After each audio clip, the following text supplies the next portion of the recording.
कभी भी आपका मन परेशान हो, कुछ अजीब अजीब ख्याल आ रहे हो, जो आपके जीवन में प्रॉब्लम नहीं चल रही हो, सिर्फ रुकना और चेक करना, मैंने आज किसके हाथ का बना हुआ खाना खाया था, और उसको जाके पूछना कोई प्रॉब्लम है।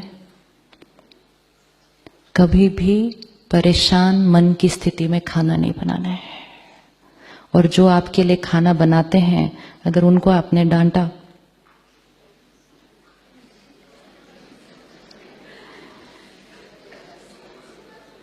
तो आपको पता है वापस किसके पास आएगा वो। जो खाना बनाते हैं उनको भी सिखाओ कि परमात्मा को याद करते हुए कैसे खाना बनाना है। यहां पर एक बहुत सुंदर प्रोजेक्ट चल रहा है आजकल, उसका नाम है योगिक खेती। खेतों में जाकर मेडिटेशन करते हैं भाई बहने।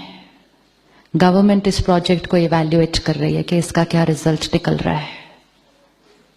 जो निकल के आती है ना चीज उस खेत से, एक तो उसमें कोई केमिकल नहीं, कोई फर्टिलाइजर नहीं, वो तो है ही, लेकिन वो चीज ऑर्गेनिक फार्मिंग नहीं है, सिर्फ ऑर्गेनिक वाइब्रेशन से बनाई हुई चीज बनती है। उसका साइज अलग बन रहा है, उसका टेस्ट अलग आ रहा है, चीज की क्वालिटी अलग आ रही है, और ये साइंटिफिकली सारा स्टडी करके प्रूफ किया जा रहा है। और ये हम सब अपने गार्डन में एक्सपेरिमेंट करके देख सकते हैं। आप 2 पौधे लीजिए, एक पौधे को बहुत प्यार से बात करते करते पानी दीजिए, और एक को सिर्फ ऐसे ही पानी दे दीजिए। फर्क हो जाएगा दोनों में, फर्क हो जाएगा दोनों में। करके देखना है सिर्फ। जैसा अन्न वैसा मन, ये बहुत बहुत पावरफुल चीज है। अन्न के थ्रू किसी के भी मन को शांत किया जा सकता है, किसी के शरीर को सेहत दी जा सकती है। अब हॉस्पिटल में खाना कैसे बनना चाहिए, कैसे बनना चाहिए? 20 years back when I came very new to the Brahma Kumaris, and our family member was to be admitted in the hospital for 4 days. Bombay में एक हॉस्पिटल, तब नया नया ये कॉन्सेप्ट शुरू हुआ था कि घर से खाना नहीं लेके आ सकते, आपको हॉस्पिटल का खाना खाना है। So I just went up to the doctor and I said I am really sorry, हमें घर से खाना लाना है, हम यहाँ का नहीं खाएंगे। तो he felt little offended and he said आप हमारे F&B वाले से बात करो। आई सेड हम नहीं खाएंगे यहाँ खाना, पेशेंट को यहाँ का खाना हम नहीं खाने देंगे। तो ही दैट F&B का जो इंचार्ज था वो मुझे किचन में लेकर गया।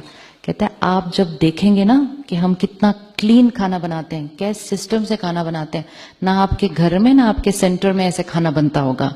ऐसे चलो चलते हैं।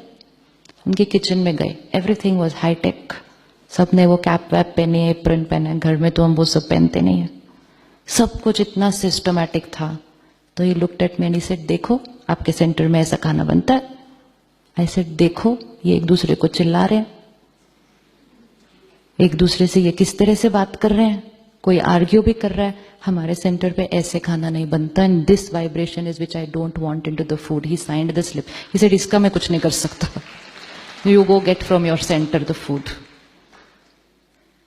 We can implement this in our hospitals. Healing will happen faster, people will go home faster. लोगों की fear, लोगों की anxiety कम होने लगेगी अगर उनको सात्विक भोजन जो हाई एनर्जी से बनाया गया है। जैसे आपको यहाँ अच्छा लग रहा है ना, अच्छी फीलिंग, ये सेम फीलिंग हॉस्पिटल में क्रिएट की जा सकती है। ये फीलिंग सिर्फ आश्रम के लिए नहीं है। आश्रम एक मॉडल है, चेक करो कैसे ये फीलिंग क्रिएट होती है, और इसी फीलिंग को फिर वहां जाके डुप्लीकेट करो, और हर हॉस्पिटल को आश्रम बनाना शुरू कर दो। हर हॉस्पिटल को बनाना शुरू करो, क्योंकि आश्रम के वाइब्रेशन में लोग जल्दी ठीक होंगे, सुख भी मिलेगा, सेहत भी मिलेगी। तो बहुत ध्यान से भोजन करना। और जब कभी आपको हॉस्पिटल में खाना खाना पड़े, या इवन एक ग्लास पानी भी पीना पड़े, हॉस्पिटल्स की वाइब्रेशन में बहुत ज्यादा पेन होता है, तो वो आपके खाने और पानी के अंदर है।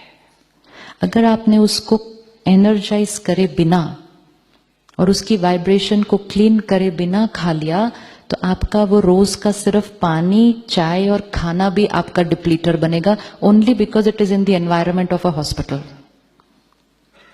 The other day I was sitting at a table, dinner table, एक फैमिली ऐसे बैठी थी 8 लोगों की.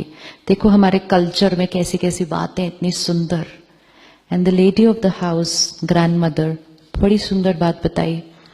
कहती आजकल तो बहन हम कुछ भी खा रहे हैं, कुछ भी पी रहे हैं. पहले कहते हम क्या करते थे कि अगर हम ऐसे बैठे हैं, पानी आया, ग्लास हमने रखा, पानी पिया, आधा ग्लास बचा हुआ है, 10-15 मिनट बातें की. कहते उसके बाद वो वाला पानी नहीं पीते थे. हाँ क्यों? कहते क्योंकि 10-15 मिनट की बातें चली गई सारी उसके अंदर. टेबल के अराउंड बैठे हुए 10 लोगों की वाइब्रेशन चली गई उस पानी के अंदर. वो भेजा जाता था और फ्रेश पानी आता था. Power of water. जैसा पानी वैसा पानी. ऐसे ही नहीं लोग अपने बर्तन लेके जाते थे, अपना पानी अपने घर का पीते थे, जिसको आज हम कहते हैं ये कितने क्या थे, ये कितने क्या थे. आप जिस घर का पानी पिएंगे आप उस घर की मन की स्थिति को अपने अंदर कंज्यूम करके आते हैं. जिस भी घर का पानी पिएंगे तो उस घर के वातावरण में जो वाइब्रेशन होगी उसको भी हम पी कर आते हैं. ये साइंटिफिक प्रूफ्ड है. आप गूगल पे जाइएगा, just enter one word, water memory. Water memory, full scientific कि how water has high memory and water traps vibrations and water retains what it has trapped and 80% of our body is water. तो उसका हमारे ऊपर असर होने वाला है. अब पीने और खाने से पहले 30 सेकेंड्स के लिए उसको क्या कर सकते हैं, पॉज करके, जो हमें बचपन से सिखाया गया था कि परमात्मा को याद करके खाओ. क्या रीजन था परमात्मा को याद करके खाने का? कि प्लेट सामने पड़ी है, खाना सामने पड़ा है, इसमें बहुत सारी वाइब्रेशंस आई हैं, जिसने बनाया, जिसने वो सब्जी को उगाया. आज हमें पता है कि फार्मर्स की मन की स्थिति कैसी है. वो 1 साल या 6 महीने उस सब्जी को उगाते हैं, अनाज को उगाते हैं, उनकी वाइब्रेशन भी उसके साथ है. फिर वो मंडी जाता है, वहां का वातावरण देखो कैसे होता है. वो सब जाके फिर वो शॉप में जाता है, वहां क्या हो रहा है, फिर वो हमारे घर में आता है, कितनी सारी वाइब्रेशन आई. फिर वो कोई बनाता है. तो 4 मन की स्थिति की वाइब्रेशन आई है हमारी प्लेट के पास. अब हम क्या करेंगे, 30 सेकेंड्स के लिए सिर्फ परमात्मा को याद करके उसकी शक्तियां उस भोजन में डालेंगे. और जो हम अपने अंदर परिवर्तन लाना चाहते हैं, I am a divine soul, I am a peaceful soul, I am a powerful soul, my body is perfect healthy, उस खाने और पानी में डाल दो. जैसा अन्न वैसा मन. तो अगर अन्न में डाल दिया ना आई एम एन एंजल, तो जब वो खाना खा लेंगे वो खाना आपके ऊपर काम करेगा और I am an angel natural होने लग जाएगा. लेकिन डिसाइड किया आई एम एन एंजल और फिर खाना और पानी खाया किसी का जो बहुत गुस्से में था, तो कहेंगे सोचा तो था आज गुस्सा नहीं करना, फिर मुझे क्यों आया. Food and water is a very big reason why we are not able to sustain what we decide for our transformation, because with food and water we are consuming other people's vibrations.